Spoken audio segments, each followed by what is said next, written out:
अस्सलाम वालेकुम स्टूडेंट्स, मैं माजिद अली आपका कंप्यूटर टीचर। आज काफ़ी दिनों के बाद आपके साथ दोबारा यूट्यूब पे हाजिर हूँ। आज का आने का मकसद क्या है, यूट्यूब के ऊपर एक अपडेट थी जो 27 जुलाई को अपडेट होनी थी। वो अपडेट क्या थी कि आप अपनी अगर 8 मिनट से ज़्यादा की वीडियो है, मतलब पहले ये था कि अगर 10 मिनट की आपने वीडियो रेडी की है, उससे ऊपर तक की वीडियो है तो आप उसमें मिड रोल ऐड अपनी मर्जी के सेट कर सकते थे। लेकिन अभी उन्होंने कहा था कि 27 जुलाई को आपकी अपडेट मिलेगी कि आप 8 मिनट से ऊपर वाली वीडियो को भी इस तरह मिड रोल ऐड दे सकते हैं।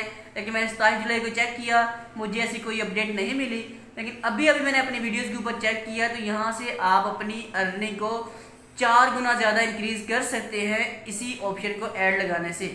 तो आप लोग जो YouTube पे काम कर रहे हैं, आप लोग लाजमी देखें। अगर आपकी कोई वीडियो है जो 8 मिनट से ज़्यादा और 10 मिनट के कम है, आप उसके ऊपर भी मिड रोल ऐड लगा के अपनी अर्निंग में इजाफा कर सकते हैं। तो ये आपके लिए खास आज की अपडेट थी। मैं आपसे मिलता रहूँगा लेटेस्ट टेक्नोलॉजी वीडियो के साथ साथ। जैसे हम कोर्सेज कंटिन्यू किए थे वो सारे इंशाल्लाह कंटिन्यू करेंगे।